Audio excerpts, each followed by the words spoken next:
Games says hello to VR. And Game of the Year nominees revealed.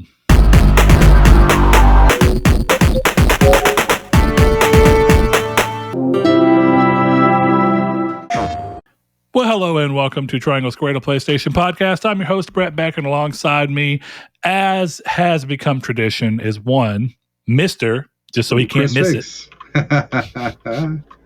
It's me, Chris You Figgs. will forever be Mr. Chris Figgs. I'll take that. If you want to change it to some other form of Mr., I will allow that. If you want to have it be Monsieur, Senor, whatever it be. Yeah, honestly, I feel like you should just introduce me in whatever way you see fit, and then just... Actually, isn't Monsieur... I'm over here talking like I know French. Isn't Monsieur like friend? Isn't that a cheese? You know what's a good question. I guess I got to learn French before I start doing this. No, I was making a joke about Monster cheese. No, it's Mister. Look at that. I doubted myself, but you got to doubt yourself a few times. I will only accept that on Cinco de Mayo, I am Senor Chris. Otherwise, I could be Mister. This is an American podcast, after all. I mean, if that's what you want, then we'll make that happen next Cinco de Mayo. Sounds great. All for you, Mr. Chris Figgs. Chris. Yes, hi, Brett. Thanks as always for joining me. And I know today, I think we can go ahead and kind of let everyone know today is not going to be that long of an episode for a few reasons. First and foremost, before we get into everything, welcome to the show. That's actually the best thing we can do. If you're new to the show, we hope you stick around and do enjoy what we talk about. We, of course, are going to start the show off in a normal way that we always do, but we're going to get into talking about the Game of the Year nominees, whether anything was snubbed and how we feel about the process of how those are selected. In a year like this year where there's not been as many immediately obvious candidates for a lot of people, and then the discussion definitely around whether enough games even get considered because of the fact that there's only so much bandwidth of what to play and what to keep in your head. Of course, we're going to talk about things like PSVR 2, stuff that's happening with it, some new peripherals for PlayStation 5 that are coming. But to go ahead and get it out of the way, I forgot to put the community's take out for anybody who's new to the show. The community's take is typically where we ask you guys a question at the end of the previous episode. I repost it to social media, get you guys to answer, and then we will read some of the answers out loud on the show to give us community feedback, different opinions, different voices coming in, allow you guys to challenge us sometimes if we say something in response to something. It's a good back and forth. But this week, work got in the way of me actually posting that. So as a solution, I've decided to move the alarm that I have set for that away from where I have it. And I'm going to move that to Sunday and start posting that on Sunday. It gives a little bit more time to answer. It gives it a day where I won't be working, so I won't be able to be distracted and having to turn off the alarm. So I apologize. Hopefully we get back on track next week. And then secondarily, there's just not a lot of news, definitely news of value this week. We're in a weird part of the year where a lot of games are coming, so a lot of people aren't wanting to show a whole lot of news out and about. And just let games sell without worry of talking about anything new necessarily. So with that in mind, Chris, let's get this show on the road. First and foremost, what have you been doing? I hope your answer is not that you've been working again. And only, at least. I hope you've had a little time for something else. And then, of course, what have you been playing? So go ahead, take it away. I mean, working is the real answer, but no, last week after the show, I had a couple of days off. So I went out for my birthday. That was fun. I got very drunk. Yes. Yeah, you did. Yeah, Brett was trying to message me about something, and he got, I think 3 messages in, and I was like, dude, I can't talk about this with you right now. Yeah. Speaking of which, we never got back around to that. So good as time as any to say, one of our listeners, longtime listeners, Mr. Josh Drago, reached out because he had an extra code for God of War, and he provided us with the codes. It was for the collector's edition, so it will be both the game, which if I'm not mistaken, is PS4 and PS5 copies digitally, as well as the DLC specifically for the collector's edition. So with that in mind, he's given that to us so that we can do a giveaway, and I want to have fun with it. So Chris, here we are in the real time. I thought we could do something where we announce it on the show, but then we take it to social media and let you guys have a blast over there. I thought it'd be good to get people to record. I don't know if we want to go this hard, but I thought it'd be funny to get people to record their best Kratos boy and send it in. And then, of course, we just randomly select whoever it is. But I thought about making it a little more challenging to actually get in. Yeah. I like that idea, but I feel like if we're going to do it, then you got to post it on social media, and then we have to just play them all during the podcast. And then the community votes on the winner. Oh, boy. Well, I don't know. I want to find a way to give it away, not, make it fair to whoever is getting it, either by random choice or by community vote. But I also want to make it something that's easy to do. Playing every one of them on the episode sounds like a not good idea. In all honesty, I think it sounds like a great idea. Just 3 minutes of boy.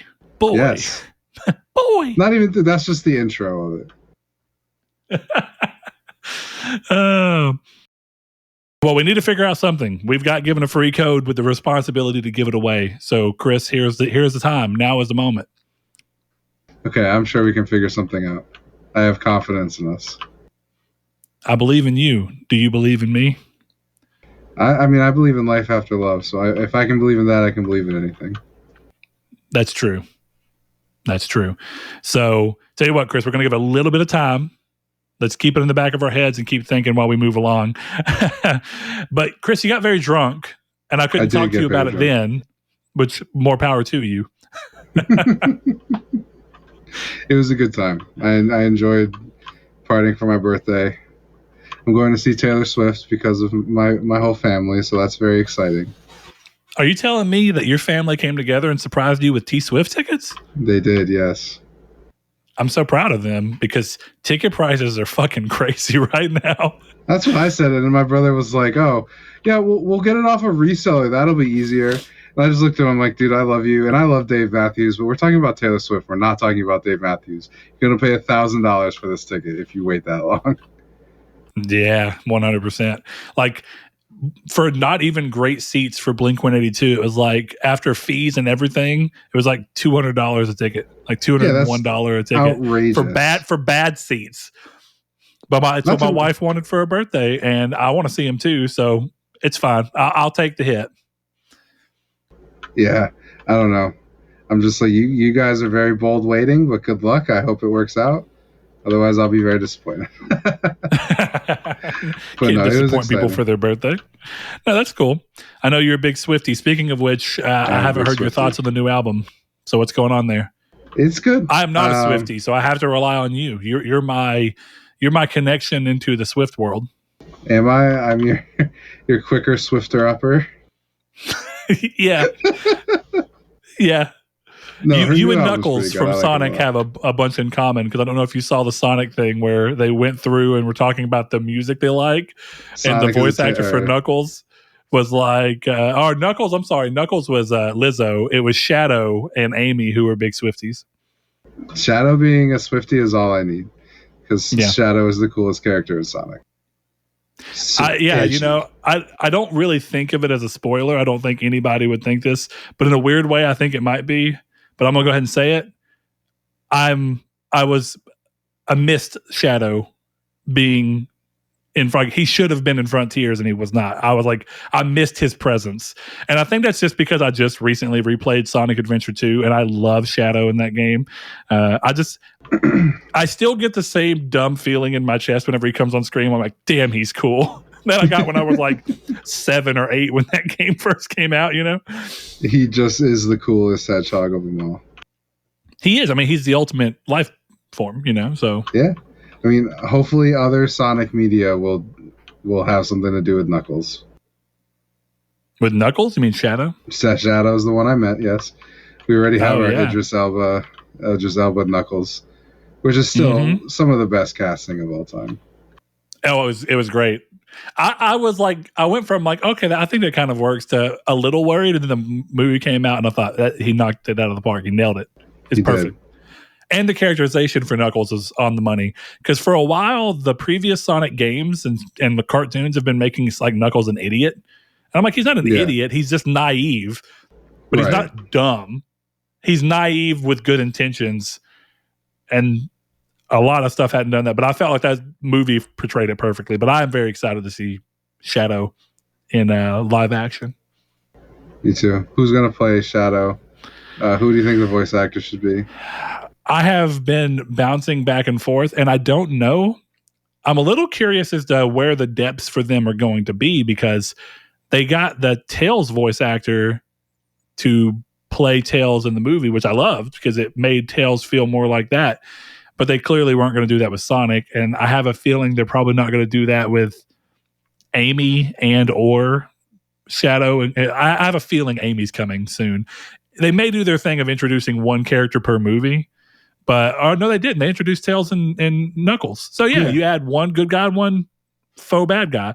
It's exactly what's going to happen. It's going to be Amy, and there's no way they're going to start with Big the Cat. There's just no way. I could see them starting with Big the Cat as if Big the Cat is just a real cat.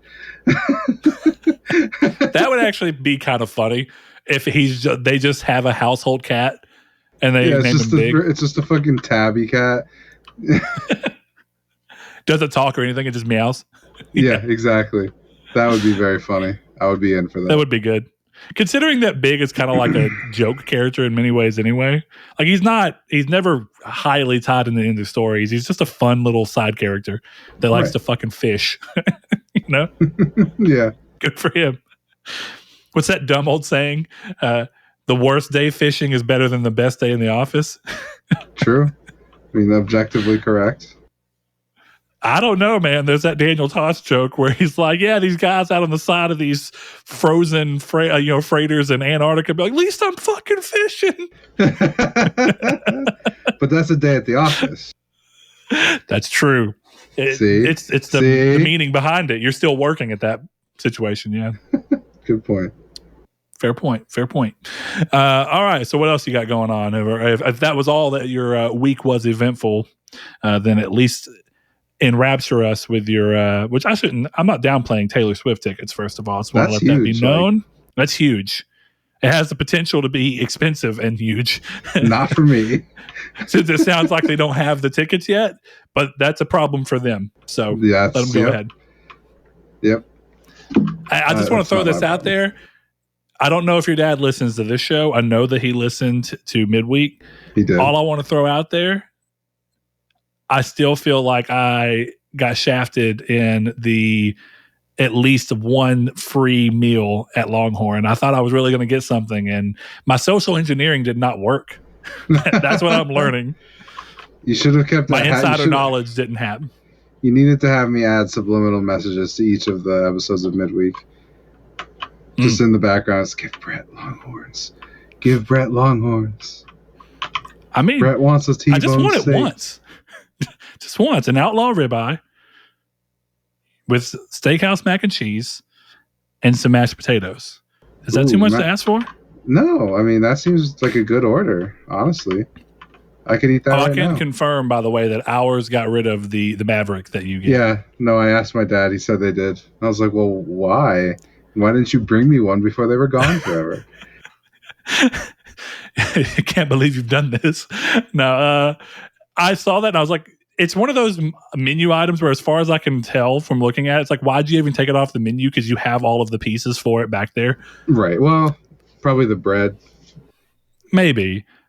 But I hate when places do that. And then, like, you ask them, they're like, oh, we can still do it.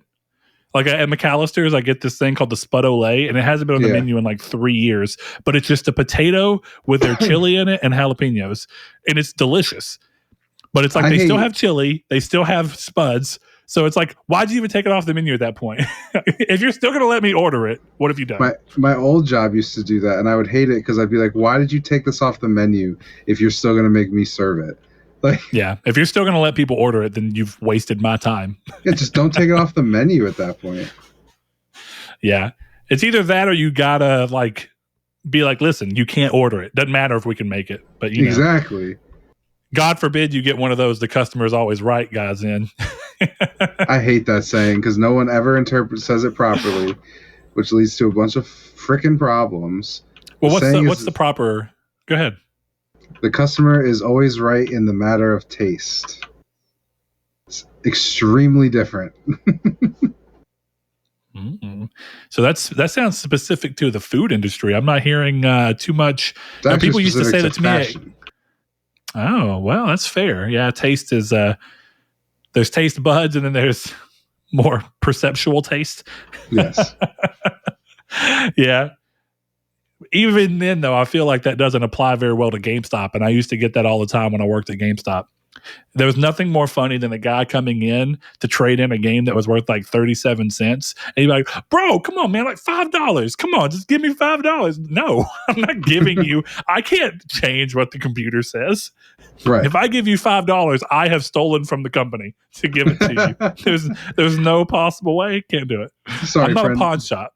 We are not friends here, so you're not getting that out of me. Dude, it blew my mind how people would treat GameStop. We had a guy who would come in and he would pre-order games almost every week. And then within the next 2 to 3 weeks, he'd come in and he'd cancel a pre-order and be like, oh, let me get that $5 back. I'm a little short on cash this week. And by the time it was done, none of his pre-orders would stick. He would never have a game pre-ordered until it came to release. Eventually, somewhere along the line, he'd pull that $5 back out. And it sucked because the way that GameStop would work, if somebody canceled a pre-order on you, it took a pre-order away from your daily merits. So if you had a day where you got a bunch of pre-orders and then he came in and was like, let me cancel those 3, you're fucked. It was just done. That does suck. And I used to do that all the time, so now I feel bad.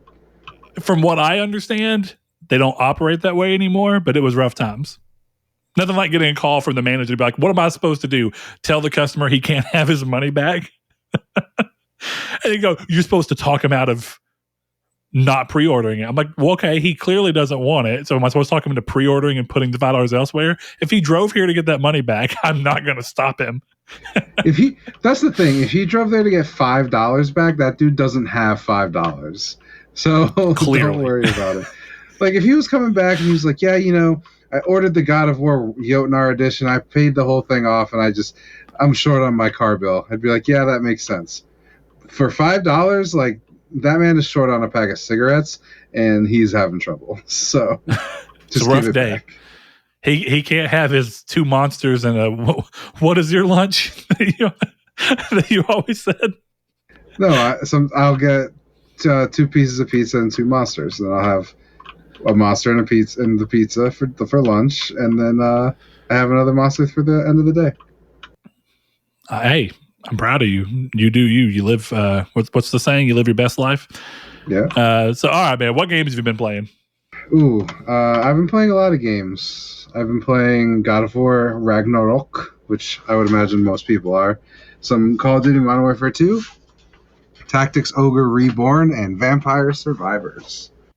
So I've heard people talking about Vampire Survivors. A lot of people on social media bringing it up and saying that there were people thinking it was going to be a Game of the Year nominee before they were confirmed, and then people saying it was snubbed and didn't get enough recognition at the Game Awards. Whole other conversation there. But what I am curious about is I've not heard of that game at all. Mm-hmm. So quick, like what's the quick back of the case sell? Like what kind of game is it? What is it? It's like a roguelike auto battler where you move your character around screen and the auto attacks in timed intervals, and you have to you get upgrades as you kill monsters. Monsters get progressively harder. You can get coins which you keep throughout runs, which you can buy power-ups for. It's a lot of fun, but it's not a Game of the Year candidate for me. Like I don't see how you could seriously look at that game and be like Game of the Year compared to Elden Ring and God of War and Stray and Xenoblade. And I think you're touching on one of the weirdest things about the idea of a Game of the Year and the way that people treat the Game Awards Game of the Year. For some reason, it's like that Game of the Year gets given like pristine. It's the Game of the Year of all Game of the Year awards. And I don't really love that because unfortunately I feel like you're giving them too much credit and you're really taking away from the fact that the reason so many publications have that is because different publications speak to different niches of the gaming industry, and their Game of the Year will not always line up with what this Grandmaster one is. And just because a game that you like didn't get a nominee doesn't mean that it won't get its due diligence elsewhere. You know what I mean? Yeah, but I don't think I agree with you because the Game Awards is the Oscars, and Yeah, compared to in that, the all sense the that other it's purely sites, ceremonial. But yes, sure, but it's the one that awards are is ceremonial. recognized. Yeah, I mean, like no one's, compared to the Game Awards in a lot of circles and probably to the industry at large at this point, it's the same as like me giving a movie of the year on my Letterboxd Yeah. is the same as the IGN Game of the Year comparatively anyway. Yeah, the only thing I'd say about that is like, I guess the point I'm really trying to make is think about all the games that get Game of the Year releases, despite the fact that you can't even name a single outlet that gave them Game of the Year. And I don't mean that for anything other than clearly Game of the Year is just, in a lot of ways, it's like a marketing, so is the Oscars, it's kind of like these are the things that sold the best and got a lot of media attention. Whether or not they truly are the best or not, it really is less of a thing. And really, because I did not see a single place give Far Cry 6 Game of the Year, and yet it's got a Game of the Year edition. There was another game very recently that had a Game of the Year edition, and I thought, what? I've never even heard of this game. And I don't mean that doesn't mean it's not someone's Game of the Year. It's just, I think that term has reached a point where I don't think it carries as much weight at that grand of a level. It only carries weight. It carries weight by per the source that's giving it. Jeff Keighley's means more than mine, right? Like if I sit here on the show and I go, Arguably, Neon White is my Game of the Year, Neon White could look at that and be like, putting out our Game of the Year edition. Chris from Triangle Square says it's his Game of the Year. Yeah. But like everyone else is going to be like, yeah, okay, but you weren't even nominated at the Game Awards. That's, I think, the difference. You know what I mean? Yeah. Neon White's not my Game of the Year, by the way, but very good.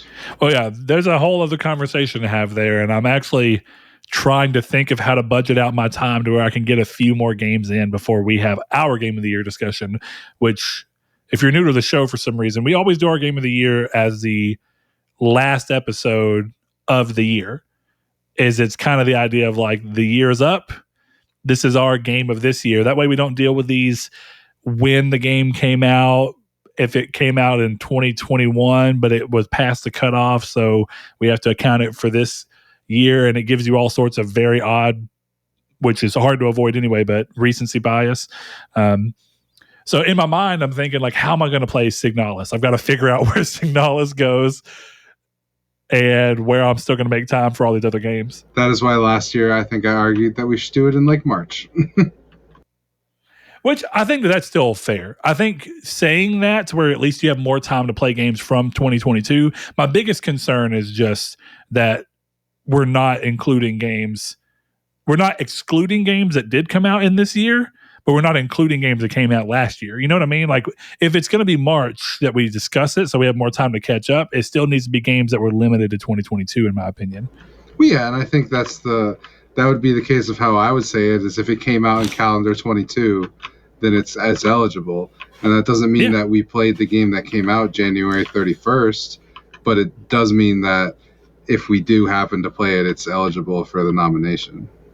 Yeah, no, I agree with that. And then, honestly, because this is a new show in some ways, paving new ground and us finding our own balance. If you'd want to talk about finding a day or a time that we want to move it to that's not immediate, I'm okay with that. March might be a little too far out for me, but at the same time, I get the fact that it gives you more time to catch up on games, definitely when end of the year tends to be a slew of releases. To me, I would say we would want to have it done before February, because once February hits, I don't have time to go back and be like, I'm going to give, I don't know, like for you, like you're not going to skip Resident Evil 4 remake or, Forspoken so that you can give Signalis a try, even if I think you might love it, Yeah. I think that's you're right. I mean, it depends. The wild hair may strike at any point in time, but the likelihood changes a lot. So yeah, maybe we don't do it as the last episode of the year, but maybe we do it as one of the like mid to late January episodes. But we'll discuss that and get a timeline out for you guys who do want to hear us talk about what games we enjoyed this year. But all right, Chris. So Forza Horizon 5 would have been nominated had it been us, at least eligible for nomination. Okay. Xbox fans are very upset that God of War was eligible, but Forza Horizon was not. Or even though it was eligible, it just didn't get voted for Game of the Year. Well, Halo Infinite is another game that I'm not saying it deserves it, but it's a game that came out and is. Did it get any nominations? That's a genuine question. I didn't see it. I didn't think it did. And someone brought up a very clean argument, which this is. We'll save this for a little bit later because I think that there's the conversation to be had once we get into news. So, Modern Warfare 2, God of War Ragnarok, Vampire Survivors, Tactics Ogre Reborn. That's it? Yeah, that's it. That's it. Okay, well, I guess technically a very small amount of Sonic Frontiers was played, but not since last episode, I assume. No, I haven't touched it. That's going to be ideally after I finish Tactics Ogre and God of War, I think. But I did also pick up Persona 5 Royal on PS5, so that'll be there at some point. Gotcha. I'm curious to see you get back to Sonic, not because I'm not even sure you'll stick with it. I guess my big curiosity is whether you do stick with it, because that in itself is kind of an odd, like, okay, I like the game enough despite it not being one of my main genres that I like to operate within. So, yeah, if you end up beating it, I'll be very surprised, but pleasantly surprised. Sonic has something going for it that a lot of games that I'm not interested don't, where it's supposed to be a pretty easy platinum. So, I mean, worst case scenario, I'd probably finish it strictly on the basis of that. It's not a long platinum and it's supposed to be easy. Yeah, I think I got the platinum in like 30 hours. Yeah, that's not bad. Yeah, not bad at all. And honestly, by the time, because I was doing a lot of the stuff unwittingly, I didn't actually know what the platinum was. And I was just doing stuff to complete areas because that's what I was wanting to do. But by the time I beat the story, I was like 26 hours or something in. So it was only like an extra 4 hours to, if even that. And this sucks. But the biggest one is that there's 2 stats that are tied to you finding the little cocoa creatures and turning them in. But unlike the seeds that you find and can turn in that give you all the levels at once based on the number of seeds you had, because the seeds are specific to their stats, since there's 2 options, the game makes you choose 1 level at a time of those options. And it means that you have to sit there and just keep hitting speed and then wait for wait for the little cutscene thing to happen and then wait for the text option to come back up. And it takes like 10 seconds per, and it's super annoying. It's very odd design when it's so easy to do your other one, but that will be like an hour of your time. It's just leveling ring capacity and speed up. But it's the only kind of stupid trophies and not the trophies themselves are dumb, but the fact that the game is so bad at letting you do it easily. Yeah, that just sounds annoying. It is annoying. It's the only trophy I was like, what the hell on? Every other trophy, fine. It's one of those trophy lists where you can accidentally platinum the game.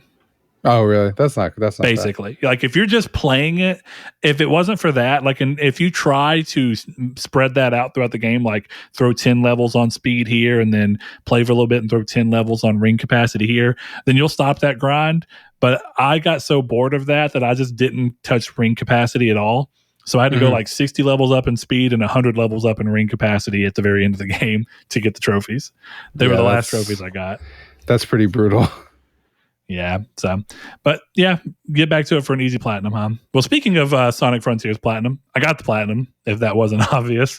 And I can say now that I'm completely done with the game that, again, the game's not perfect and it does swing occasionally and miss in certain areas. But for the most part, the charm far outweighs any of the small issues that I really have with it. And something of note, not that the game is like a teeming, bustling open world by any standard, but crazily enough, optimization and bugs are 2 different things. And I got to say, I did not experience a single bug with the game. I think I had a bug with the trophy system where I told you that it said I had popped the trophy, but it wasn't showing on my list. But as far as I can tell, that was a PlayStation system error that eventually fixed itself. Otherwise, I did not experience a single bug in Sonic Frontiers, and that's kind of wild because it's the kind of game that you would expect to find some bugs in, even if they were just small, like, oh, they don't matter. I thought that was pretty interesting. Now, I'm not saying there are none. I just experienced none that were obviously bugs to me. Mm-hmm. So, Well, but yeah, really enjoyed the game. It was quite fun, and it's really this year's been weird. It's shaken me up on some of the games, but I'll be really interested to talk about it when we finally get to talking about all of 2022's games, because Sonic Frontiers and Elden Ring play a very big part in odd surprises that flipped what I would have expected throughout the year. So that'll be fun. But of course, I started God of War Ragnarok because I got the Sonic Frontiers Platinum, which means I was done with it. I'm about 12 or so hours into God of War. I don't want to say too terribly much. Vanaheim, for what it's worth, I think can tell anyone where I'm currently at as of recording. I finished Vanaheim as far as I can tell. So with all that in mind, I'm going to reserve talking too much about God of War Ragnarok at the moment, because I don't particularly want to say positive or negative things about it too much without having the full game's scope and scale in mind. But starting off, the game is obviously great, and I'm having a good time playing it. I'm enjoying it, and it's pulling me back to play it, but not in the way that I necessarily thought it would. And I think some of that might be painted by the fact that I was playing Sonic before, and they really approach story to gameplay, or at least I should say narrative and story presentation to gameplay in very different ways. So yeah, it'll be interesting to talk about God of War Ragnarok a little bit more with you guys. For anyone who wants, you can join the Discord, which we have linked in our description below, and we do have a God of War Ragnarok spoiler channel. It is private. You can only see and interact in it if we add you to it. So if you want to jump into the Discord, click the description in the link below, be it on YouTube, on audio podcast services, and just ask us to get put into there, and I'll gladly put you into there so you can discuss with everyone else, including me, as I feel fit to do so. We got a couple people in there. So yeah, it'll be fun to keep talking about it as it goes along, and I think we're very seriously talking about what we want to do in terms of giving the game a real in-depth spoiler chat. So with that said, we are done with that particular section of the game, or of the show. There's no community's take, so I think that pulls us right into the news. It does. News me up. I will news you up, Chris, since we are going to actually start with the Game of the Year stuff. Jeff Keighley, of course, the Game Awards being just around the corner. They've announced the nominees for the Namesake Award, the Game of the Year Award. So that's God of War Ragnarok, Elden Ring, Horizon Forbidden West, A Plague Tale Requiem, Stray, and Xenoblade Chronicles 3. Other than the Game of the Year category, God of War has been nominated for a leading 10 awards, followed by Horizon and Elden Ring, both of which received nominations in 7 categories. So does this list about match what you thought you'd see? I didn't think Stray, Plague Tale, or Xenoblade would be there. I'm not surprised by Xenoblade. I just have no cachet with that franchise, so it kind of surprised me, even though I've heard good things. But Stray, same. Nah. I don't think Stray deserves to be there. Not upset with it or anything. It just doesn't. I'm sorry. I didn't think that game was good enough to be a Game of the Year. I didn't even think that game was good enough to continue, and I was very excited for that game. So, yeah. Do you see yourself playing Requiem? Since you still haven't played the first Plague Tale, right? No, I haven't. If it was available to me for no cost and not on PC or Xbox, then yes, I would. But I don't see myself buying it, if that makes sense, unless I see it on sale for like $12. Like how I bought Plague Tale Innocence. So you're talking specifically Requiem there? Yeah.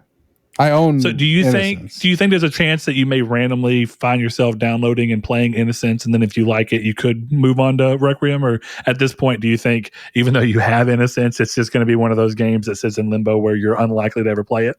I think the only way at this point I would play Innocence and Requiem is if you messaged me and were like, hey, I bought Requiem. And then I was like, okay, sure. But even then, I feel like I would download it and it would never get started.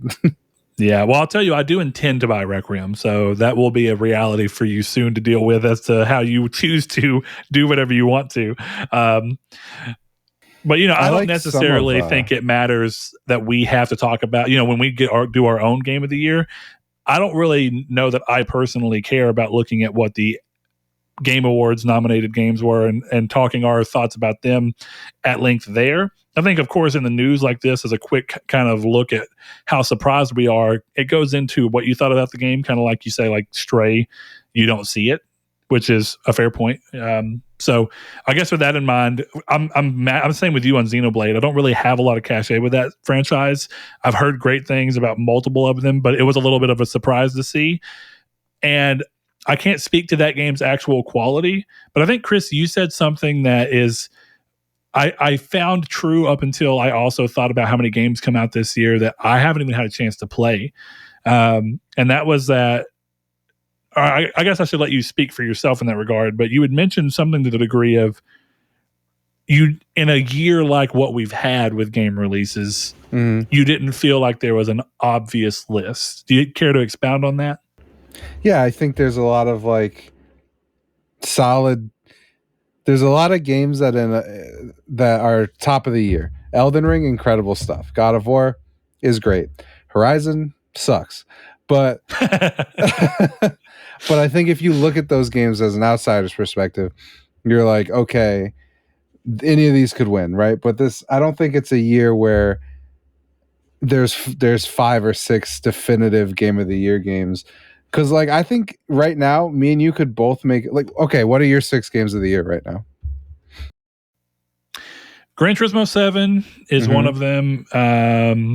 I struggle on whether I want to include Inscription. I think I do because it didn't release this year, but it did. So if I put that one aside, let's see. I'm not going to include The Last of Us remake. I mean, it's a fine game, but it's had its game of the year moment. This is actually a little harder than I thought it'd be. There you go. because some of the games, I'm gonna be honest, Horizon Forbidden West is nowhere in the game of the year discussion for me. That's not. The game is fine. I enjoyed it. I got the platinum. I liked the game enough to get the platinum. But I think that for Horizon Zero Dawn, in context to its release, had so much more going for it, and I think it delivered in more of what I expected to be acceptable at not only the time in which it released, 2017, 5 years ago, in context to what else was releasing around it, and the novelty behind the idea. I think all of those things worked in favor of me enjoying it and loving it at that year, even if I think Zero Dawn is a harder game to sell in 2022 than it is in 2017. I think if I told someone to play Horizon Zero Dawn this year or next year, if they are doing a remaster of it, I don't think that game is going to garner as much love and success with a 2022 mindset, because that game falls short in too many areas that open worlds have improved on in the 5 years since it came out. And Forbidden West kind of improves on some of those, and then I think moves back, or at least laterally at most in other areas. So yeah, Elden Ring was a huge miss for me. I'm not saying I don't understand why it's on this list, but I did not like Elden Ring at all. I didn't hate it. I just have zero affinity for that game. And that's crazy because I usually really love FromSoft games, but it just wasn't there for me. So right now, the only thing that's definitively on my mind and on my list is Gran Turismo 7, which sounds insane. I understand. I love Gran Turismo, and I think it's a great game. So is that your game of the year? It is what it is. It's definitely up there. I'm trying to think of other things before I definitively say that. But it has remained in my head as such a great experience that I kind of wish I had more time to get back to.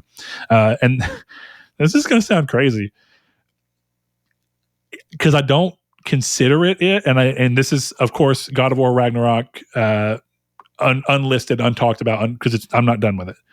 But games I have completed and have loved, favorite games of the year, which is really when we're looking at game of the year for us, Sonic Frontiers is oddly up there in a way that I would have never anticipated. But I think that that's recency bias, along with the surprise that came with that game being better than I anticipated. And so those two things together have me what would you call it? I guess slightly high on the game right now. Okay. I don't think months from now I'll feel the same way about, like, I love Frontiers, but I don't think months from now that feeling will linger in the same way. You know what I mean? I do. Conan Exiles is not the game this year. So I don't know. What are your, like, do you have an easy 5, 6 right now? Yeah, it would be. It's the thing. It depends on if we're including games that we feel like deserve to be there, but don't. Because if we're talking about like games I could see as a game awards, docket, then I would say Elden Ring, God of War, Horizon, Call of Duty, and then like if it's my pick, MLB The Show is on there too, and then Signalis or Cult of the Lamb. But I think when you look at those games, even when you look at your list and then you look at mine, it's a lot of games that in a year, let's say in a year not impacted by COVID and delays like it has been, wouldn't even smell the lists, even though they're great games. Yeah, I think that's fair. But then I guess the other side, that whenever I first brought this up, that I said the other unfortunate side is that I'm well aware that I've had not enough time and I've not put enough effort into looking and seriously spending time with the indie games. I feel like usually there's at least one indie game that's from that year. And there are indie games I've played this year, but they're not from this year. You know what I mean? Like, The Pathless was fantastic. I really loved that game, but it didn't come out this year. Inscription is a wonderful game. It's so good. Didn't come out this year, technically. It did on PlayStation, but the game is a year old as far as release is concerned. So there are great games and that are indie games, and there's other games I've just been playing catch up on. But the problem is I didn't get to play games like Cult of the Lamb, which I don't think would be a game of the year candidate for me. From everything I've seen, I think I would love it, but you never know. That's kind of the problem I'm having here, is like, what does count at what point? That's why for me, I think when we talk about our games of the year, I don't think they have to come from 2022, or that's two separate conversations. At the very least, I think there's something to be said there. Yeah, because I think right now, if I had to put an actual list on what my favorite game of this year has been in terms of the most fun I've had in the game, Conan Exiles. Yeah. And I don't blame you, Yeah. And that's one of those things, like, for me, realistically, even if I don't finish it, Persona 5 is my game of the year. It came out again this year. It's the game of the year. Like, I don't know what to tell you. It's the best game that came out this year, like, objectively. Yeah. It should be the one that wins at the Game Awards. Persona 5 on PS5 and Switch and PC. Yeah, like another Xbox. Game that comes to mind for this year that specifically I love is Tribes of Midgard. I can't believe that game actually ended up gripping me like it did, but it's also a July 2021 game. So it's like, it doesn't really come into this conversation. It's just because I spent time catching up. The weirder thing is, like, at the beginning of this year, I spent so much time playing non-current gen games in general. Like, I played Infamous 2 again. I played Wolverine for the first time ever. I mean, I was just playing. I spent a ton of time on Killzone Mercenary, which I'm glad I did. But this year has been full of not new experiences, and that kind of includes things like The Last of Us Part 1, which was great, and I had a good time with it, and it's still a great game and it holds up well, but I'm not going to talk about it as a game of the year, because for me, it's even replaying it, it's a great game. I don't want to give it that platform because I just don't really think it needs it, which is, I guess, is my prerogative to do so. Apologies. The Last of Us remake. Or The Last of Us Part 1, whatever you want to call it. So I hounded you about that one, and I still have not played it. That's so funny. I was like, I'm going to buy this if you don't, and then I downloaded it and then never tried. Yep, that's life. That's where we are right now. I haven't really spent much time looking at the other categories yet, so that's something I'll save comment for until, I guess, when the actual Game Awards come and if we decide to cover it in any capacity. But we'll see if we get a wild hair, Chris, and you can get off and stream it the whole day. I'm down. I'll take it off. If you want to stream, I'll see if I can get the day off. At least the night off. What were you going to ask? Is Killzone Mercenary on your Game of the Year list? Dude, I had so much fun with that game. So yes, in an odd way of games I had fun with. If we're talking top 5 that I've had fun with this year, Conan Exiles, Tribes of Midgard, Killzone Mercenary, Gran Turismo 7, Inscription. Yeah. Those are my 5. Mine would probably be MLB The Show 22. Probably wins my game of the year. Call of Duty Modern Warfare 2, Cult of the Lamb, Crusader Kings 3, and then maybe Tactics Ogre if I finish it, Signalis. But Yeah. I like God of War. I haven't gotten far enough, but it was funny. You were saying that you've been pulled in, and I have been forcing myself to play it. Now, I agree. It's funny you say that, because pulling the curtain back from mine and your private conversations, without going too far into it, I kind of said, like, I think the game was fine. It started fine and everything. Like, it's a good start. But I was slightly underwhelmed by the beginning because it's too predictable, which is somewhat sensible considering the setups, but also that it was obvious to me from the get-go, before I ever even put the game in, before it ever even came out, I had a feeling that my own personal view on it would be that it was going to try to mirror the setup for 2018 so closely that at least the first few hours end up being a little less gripping than they otherwise would be, because it feels like you're retreading ground, which is something God of War's always kind of done, where they have, like, they try and open with a bombastic opening, but everything about the pacing here and the crux of what was coming from it felt very familiar. And it did take me about 5 to 6 hours in before I was like, now you've got me, let's keep going. Right around where you are right now is when I started being like, you're starting to get me, you know? And I think a peek behind the curtain, for especially for me, is I've said it in the Discord, but I'm playing on Give Me God of War. And this game is not easy. No, there's been a couple fights that have been like hard stops for me, where I'm like, I don't know if I can do this. And then it's kind of like I did with Sekiro, where I'm like, okay, I can't do this. Oh, I beat the whole combat encounter without getting hit, you know? Yeah. Yeah. But that's gotten me to a point where I'm not making as much progress, which is fine. I wanted to play it on the hardest difficulty, but I'm also not intrigued enough to be like, yeah, you know what? I'm going to not play Tactics Ogre, or I'm not going to play Call of Duty, because that's where it's been, where once I bought Tactics Ogre, and it was,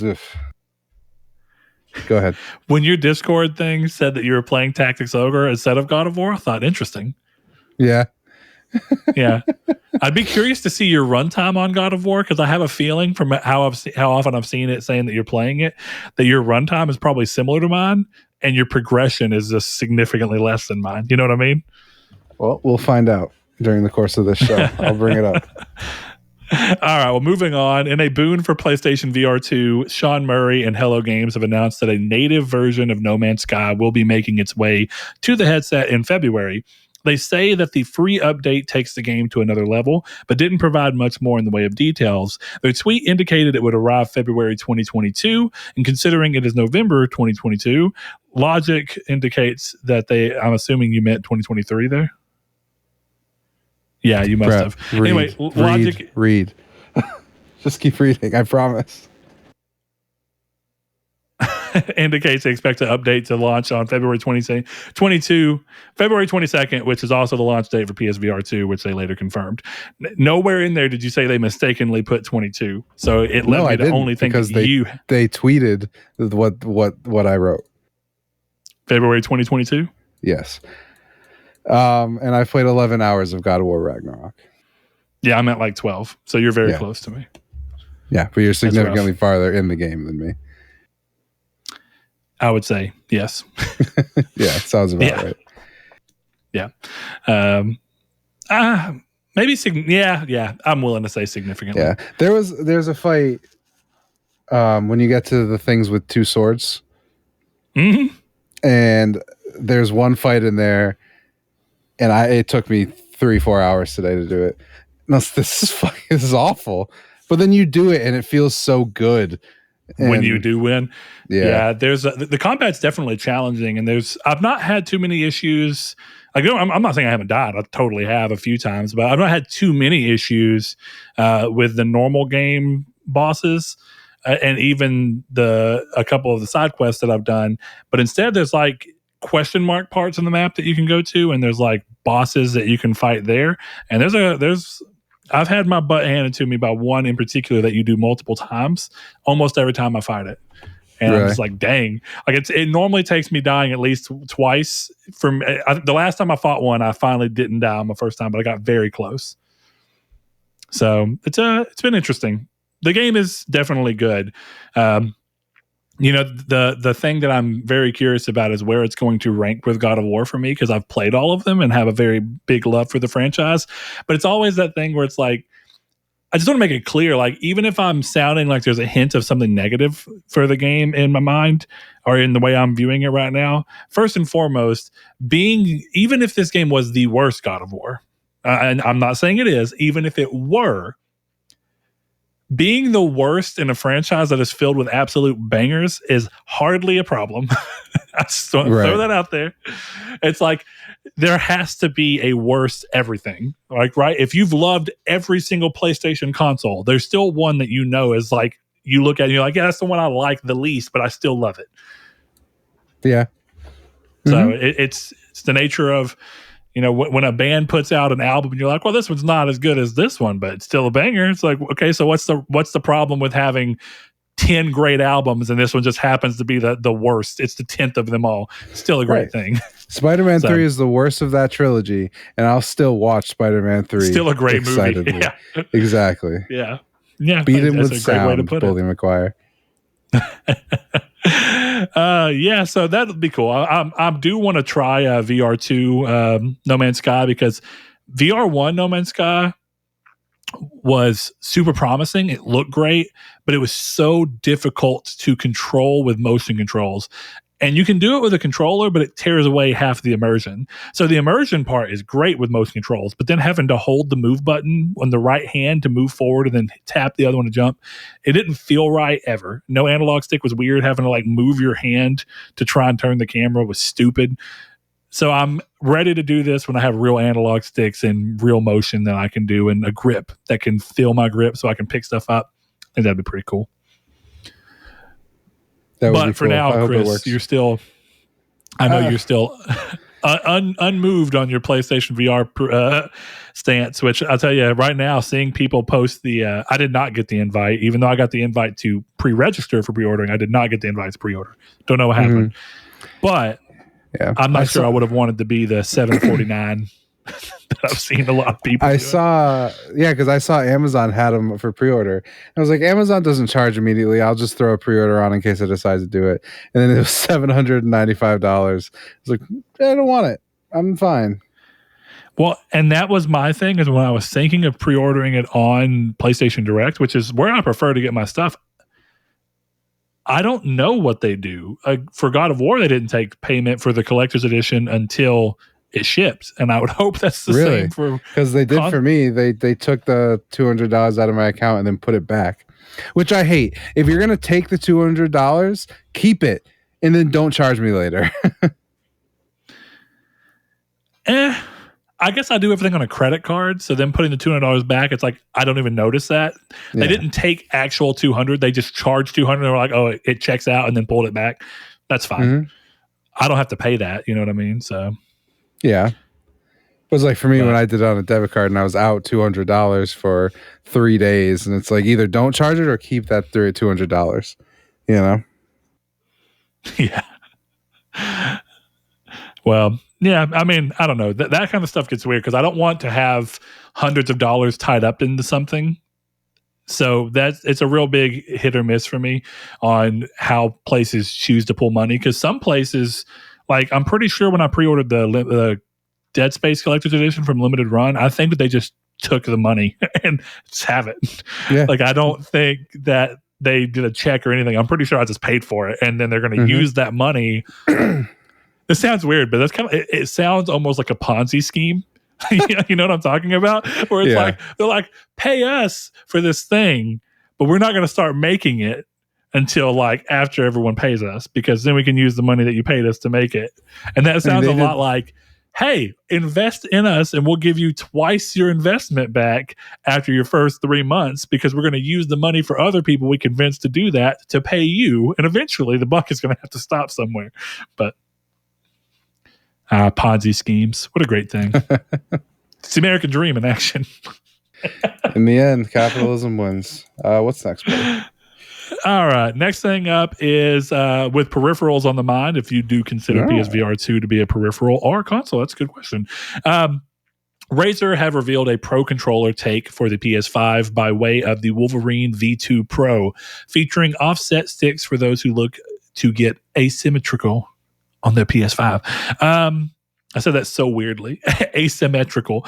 Look, let me read it the actual way I wrote it. Featuring offset sticks for those looking to get their asymmetry on PS5. Other features like hyper triggers add trigger stops, mecha tactile buttons aim to replicate the feel of mouse click. And this is the most Razer shit in the world. This ridiculous wording for features that you didn't need to do this way. Marketing sometimes is so stupid. And a directional pad that uses micro switches for improved accuracy. It comes in over the DualSense Edge, which is, of course, Sony's official take on the PlayStation Pro controller, at $250. That's $50 over the Edge, and is exclusive to GameStop and the Razer store, arriving to market in December, just edging out Sony's official effort in January. Edging. Yeah. Sony's edging. Yeah. I don't have much to say about this, but there's no chance I'm buying this over the DualSense Edge or whatever. There's no chance in hell. It's $50 more and it's not official. Like, no way. And it doesn't really look that, like, when I looked at it, I'm like, it looks fine. Oh, it's ugly. For like, I'm just about like, it doesn't even look that sturdy. And maybe it is, but it doesn't look it. It's the kind of controller that if I looked at that and someone was like, that's a $49 alternative to the DualSense, I'd be like, okay, bet. but for it to be $50 more than the official Pro controller, nah, you're good. Go on. Exactly. No way in hell. I'm not even sure I'm buying the DualSense Edge. I'm most likely not, because I never play competitive multiplayer games. There's no reason for me to buy it. Oh, Chris, I didn't tell you. I got the God of War collector's, or whatever, the special edition controller. Did you? I did. It's funny because I decided to cancel my order of that one. And then I just bought a pink one. So we swapped places. We did. It's okay. All right. Next thing up is, of course, some sad news with the definitive voice of Batman, and I stand by that. Kevin Conroy has passed away at the young age of 66. Conroy, who has donned the cape and cowl since he landed the role in Batman the Animated Series in 92. He was a force in the video game world, of course, as well, playing the character in Rocksteady's Arkham series, Sans Origins, where he was voiced by... Who was it that voiced him in Origins? I'm trying to think. Because I know they switched Joker and him. Joker was Troy Baker. Either way, Chris can figure that out. His last appearance as Batman came this year in Multiverses, though apparently there was an animated show they were working on alongside him that remains to be seen if it will find market and with him and his voice intact, or if they'll revoice him and re-record everything. So we'll see, but that's unfortunate. I love Conroy. He is, hands down, he's been my favorite Batman or Bruce Wayne in everything that he's been in. I love him in Batman Beyond. I also love Will Friedle as Terry Guinness. Man, Batman Beyond, so cool. But here we are. Sucks. Sad to see. Yes, rest in peace. It was Roger Craig Smith who voiced him in Origins. That's right. So Isn't the voice Arthur? of yeah. No. He's Am I thinking of the wrong name? Yes. Roger Craig Smith did he's Mirage in Apex Legends. And he's also Sonic. He is Sonic, yes. Yeah, he's Sonic right now. What is the name of the dude who played Arthur? Because it's a very similar name, I feel like. I don't know. I'll find out. Arthur Morgan. Roger Clark. I guess I can kind of see where I got there. Yeah, Roger Clark makes sense. Yeah, interesting. Yeah, look at that. Sonic was Batman. That's kind of interesting. Anyway, The next thing up is, I guess, an interesting way of having Phil Spencer approach the Call of Duty question of it all. But with pressure on Microsoft and Phil Spencer building around its acquisition of Activision Blizzard, the Xbox head made an appearance on The Verge's Decoder podcast and seemingly indicated that concessions to get the deal passed are on the table. Spencer said, quote, "This idea that we would write a contract that says the word forever in it, I think is a little bit silly," Spencer said. "But to make a longer term commitment that Sony would be comfortable with, that regulators would be comfortable with, I have no issue with that at all." Spencer added, quote, "We think Call of Duty will be on PlayStation as long as players want to play Call of Duty on PlayStation. Newsflash, that will always be the case.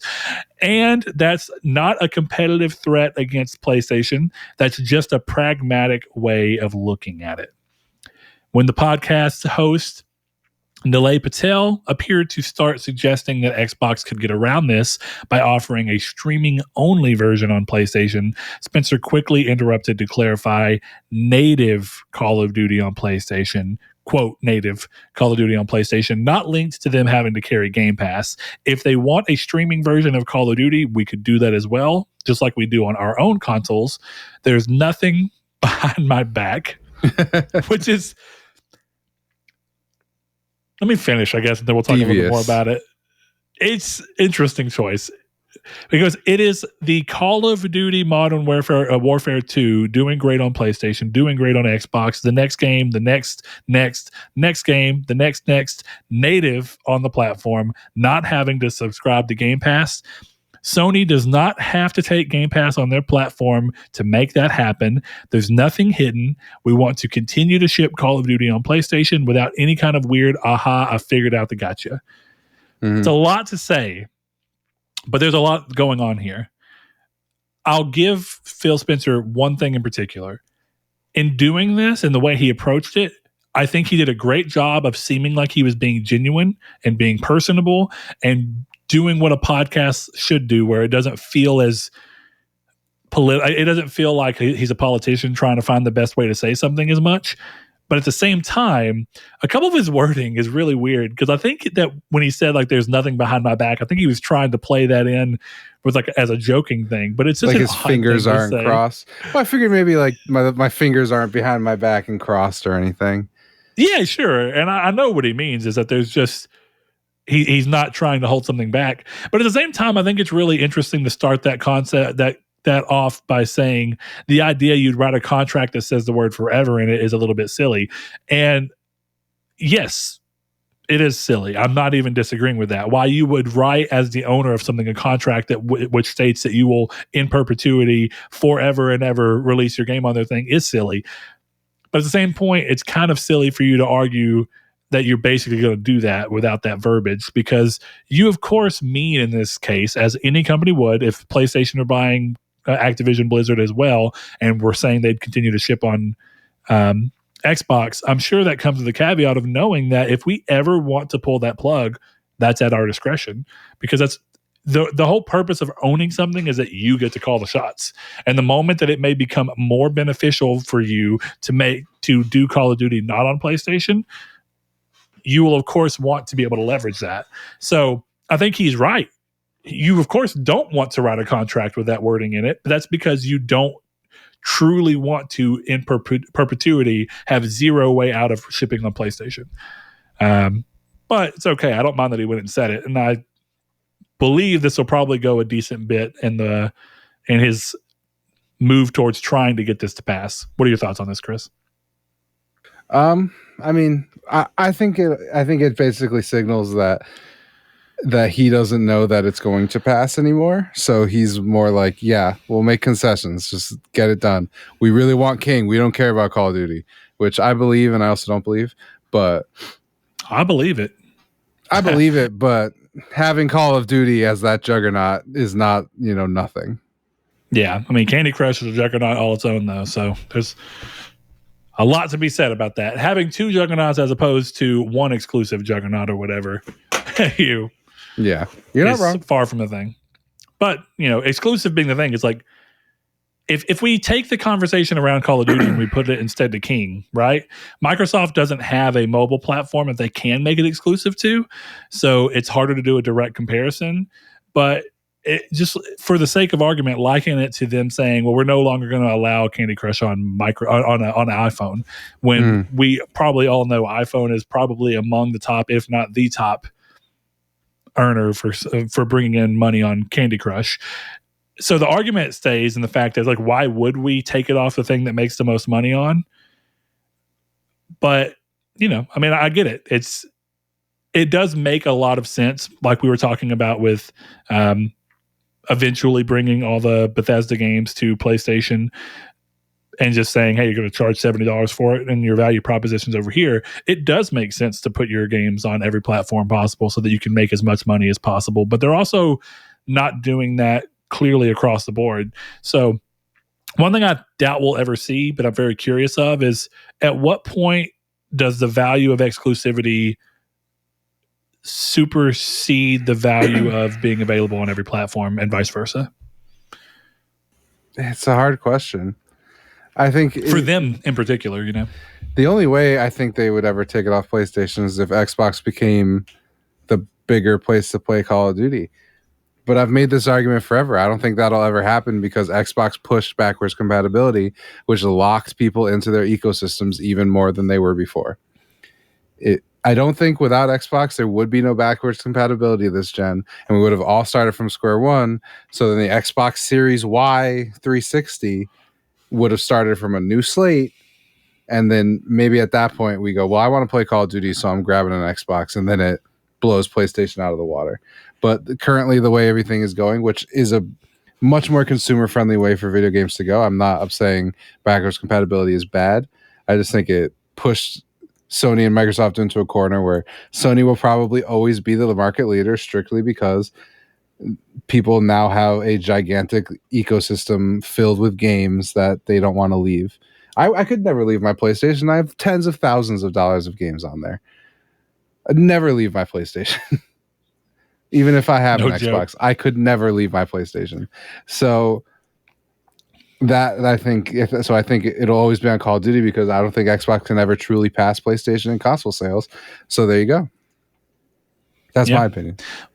Yeah, we'll definitely see if it ever comes. I mean, Xbox seems to be doing better with console sales this generation, which might be what their real goal is, to just do better in the console space and then continue to push more and more into their mobile and cloud spaces, but still at least aim to further their position in the console space. But we saw that Game Pass PC is growing much more efficiently and at more rapid of a pace than console Game Pass, which is kind of stilted. And I think that's interesting because no real big first-party releases have happened on either since they both release on both anyway. So at that point, it just goes to show that the console market only has so much saturation that it really will ever care for Game Pass to a certain degree, but that there stands to be much more money to be made from Xbox, Game Pass, and all of their games on other platforms. So at some point, I think Xbox have rightfully said, and not even as like we get to say like, haha, we finally got you or anything, because that's stupid. But I think Xbox is admitting that they've lost the console war and that they're okay with that. But that doesn't mean they're going to just lay down and not do anything in the console market. They still need to show that they're competitive. I would agree. And one way to do that is by owning Activision Blizzard and having your finger on the pulse of what you choose to allow to go where. It is an interesting strategy. It just is. It screams to me of a third-party publisher at some point. But it does have a strictly Sega vibe, but more successful than Sega. I'll give them that because I love Sega, but they have not necessarily excelled at just being a third-party publisher either. We'll see what comes of that.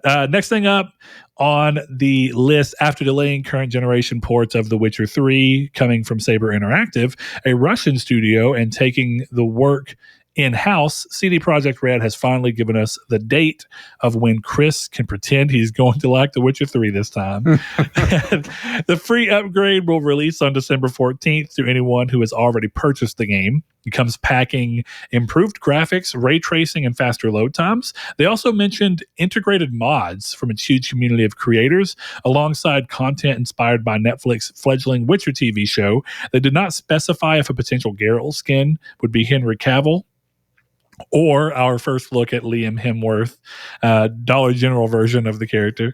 But you might be able to do that. If nothing else, there is DLC inspired by the show coming as new content.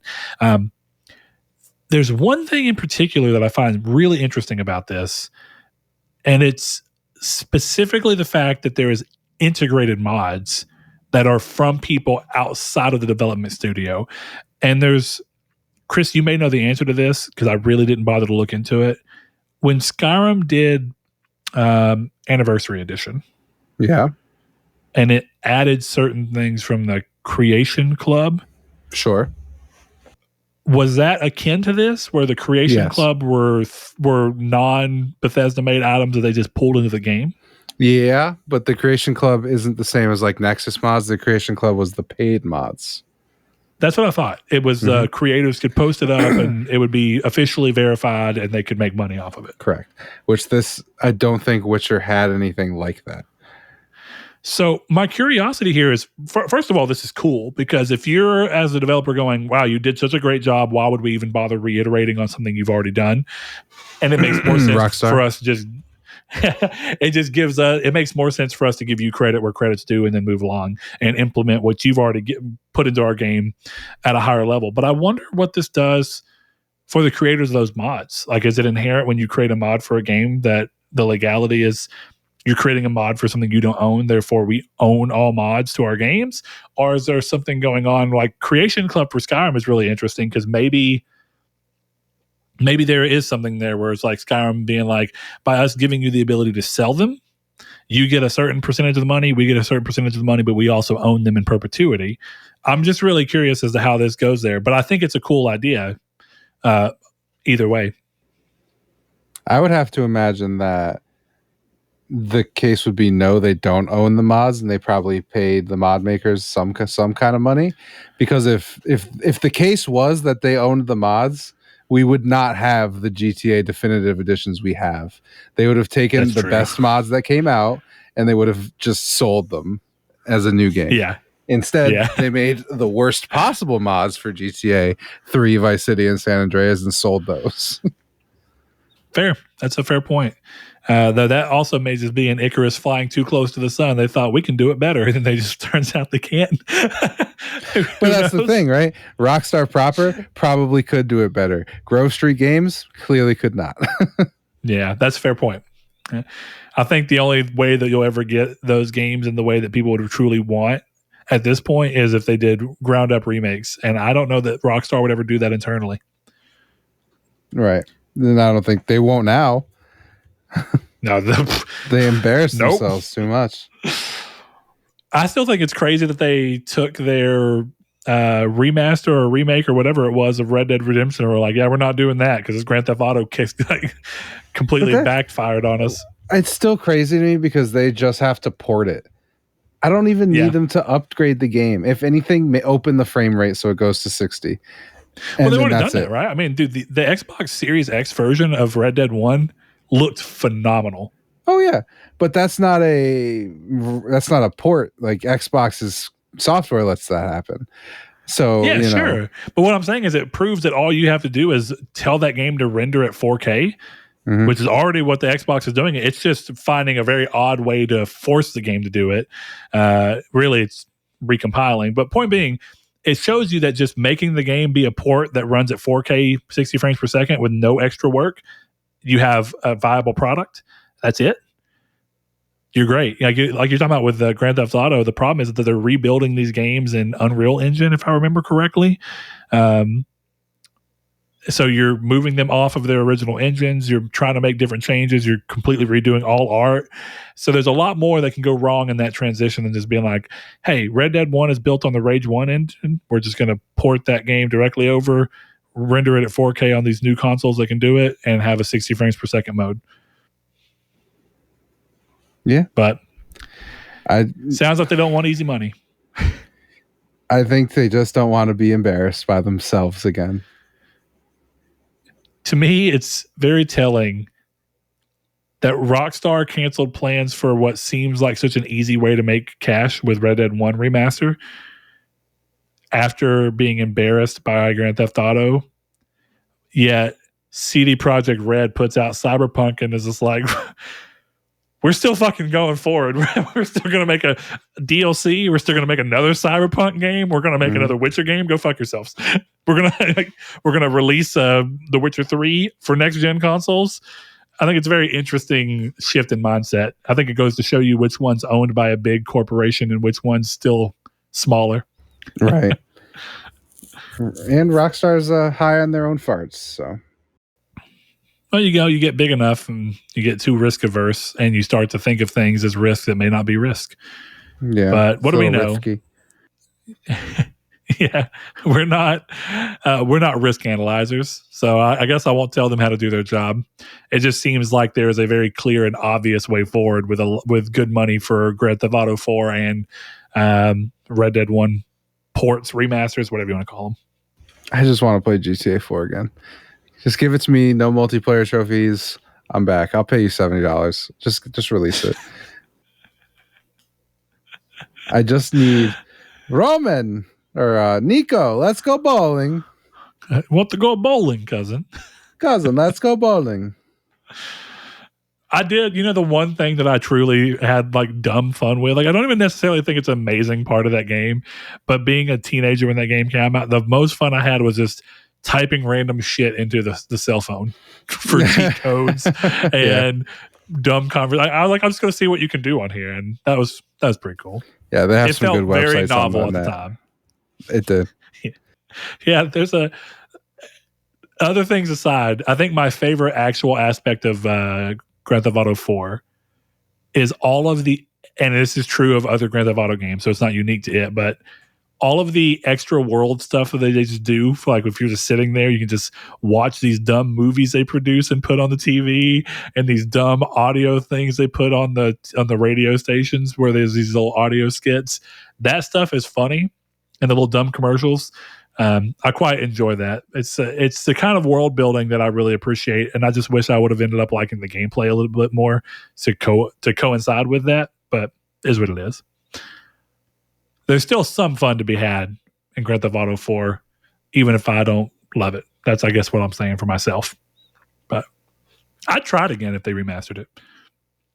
See if my opinion's changed. I don't think I would try it again on PS3, though, personally.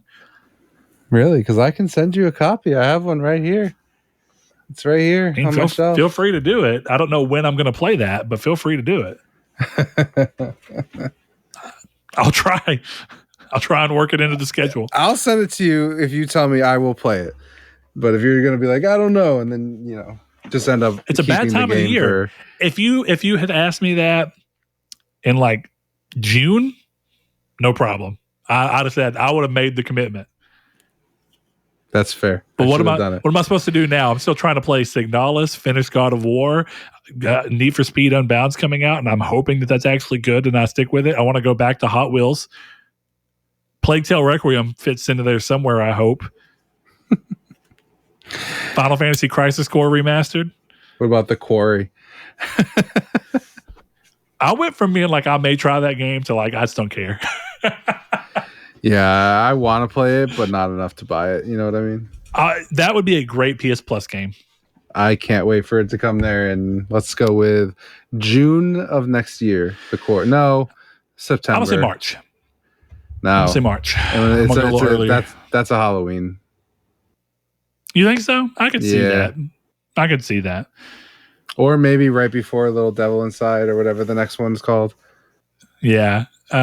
Here's a weird question that I don't know if you played it, but did you see the trailer they put out for essentially just Supermassive doing the exact same cycle over again, where the PSVR 2 game was like what is it?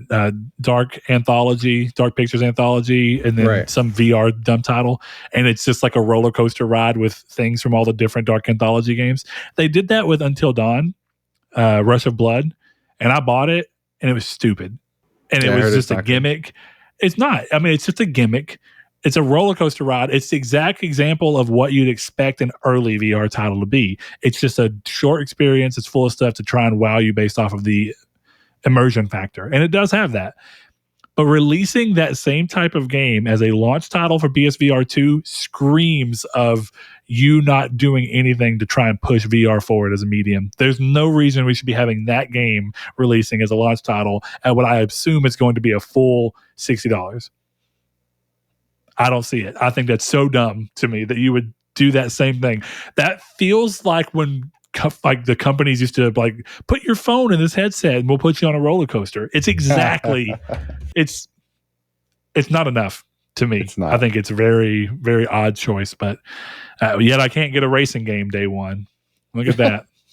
Look at that. But that's life, I suppose. Chris. Hi, Brett. That is the end of what has been a pretty slow news week with all the God of War excitement going on. So with that said, is there anything that we've kind of touched on today that would be worth looking at the community's take on? Or do you think we should just kind of go with something crazy? And then secondarily, have we landed on what we want to do for the God of War giveaway? I mean, no to the second one. I haven't even thought about it because we've been recording a show. But I think for a community's take, honestly, I'd almost like to hear when people think the best time for a game of the year discussion is, or even like what's your game of the year so far. It doesn't really, either one I think works. How about you? Okay. Yeah, I like the idea of looking at the game of the year and how it does these cutoffs and how some games inherently get missed by that, at least as it is. Do you agree with that? Do you think that the current version of it's pretty well the best form you're going to get while still being able to give games the credit they deserve, or if they should push it off? Mm-hmm. Yeah, that would be interesting. I also wonder how much the Game Awards impact game sales, and if part of why it happens when it happens is it's because it's not too far off from like Black Friday and stuff, so it's just one more angle to try and make your games sell more based off of them getting certain nominations and awards to try and end the year with that game being even more in the black, or hopefully reaching the black. You know what I mean? Yeah, no, I agree. Yeah, we'll see. But yeah, that will be the community's take, and I will get that up. Like I said, moving that to Sunday, so look out for those on Sundays. Of course, if you're in Australia, the chances of it happening technically on Monday for you are pretty high, so we'll figure it out. But yes, I will be moving that a day forward from what it currently is, and we'll get that up, give you a little bit more time to respond. And I appreciate you guys for being patient and the fact that we didn't get it done for here. A lot of you guys are very understanding, and we appreciate that. So with that said, the only thing that we have left to figure out and hash out here, Chris, is exactly how we want to handle this God of War giveaway. Yeah. I don't want to take too long, so I want to make it something that we can have resolved by the next episode, just so whoever it is that may be itching to play God of War can play it. Why don't we just give it away on Twitter? But the way we do it is we just say, we'll give you a passcode on the show, and then tell us the passcode, follow us, and, retweet or whatever, and we'll send the code to the winner. That seems simple. It does seem simple. The only problem being is how are they sending us the passcode? Because if they're just putting it on Twitter, then you already see the passcode and you can just copy and paste it, right? Well, Brett, you know what? I'm not a genius. We will probably just do that. So tell you what, if you want a chance to win God of War. What if we go? Okay, here we go.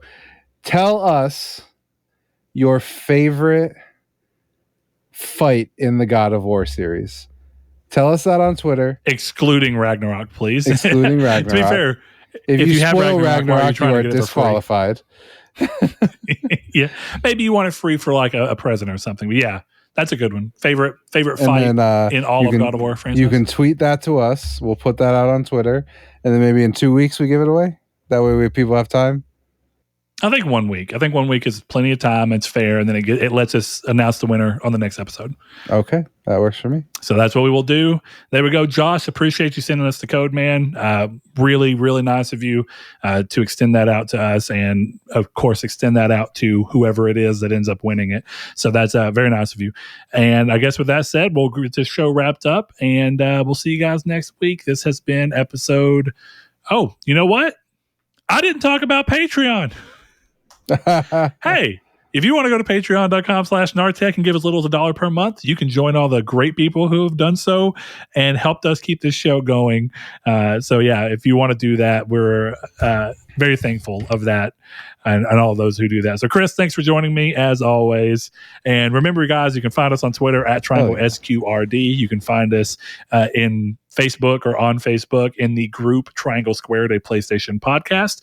You can find us in the Discord that we have, which is always linked in the description below. Wherever you are experiencing the show, click through, join in there. We'd love to talk to you. If you want to be part of that God of War spoiler chat and spoiler discussion, throw down in there. Let me know. Hit me up. Tell me you want to be part of that, and I'll manually add you so that we do not worry about spoiling the game for anyone else. But until next week, this has been Triangle Squared. Thank you, guys. And a huge shout out to our patrons. As I said, Barry Rogers, Stingray X, It's a Sin to Win, a.k.a. Sean, Aztec King, Lecheon69, The Lord Corgi, Salvador Garcia, Hammond Egger, Bailey Robertson, Cypher Primus, Kyle Grimm, Rude Days 93, Kevin Bacon Bits, Christopher, Danny Villalobos, Jehudi MD, No Fate, Josh Ayers, Derek Porter, Donovan Williams, Constantly Kinney, Matthew Green, Sean Santarude, Steven Salazar, and last but certainly not least, Shadowist. Thank you all. And remember, if you want to join them, head over to patreon.com/Nartech. Thank you.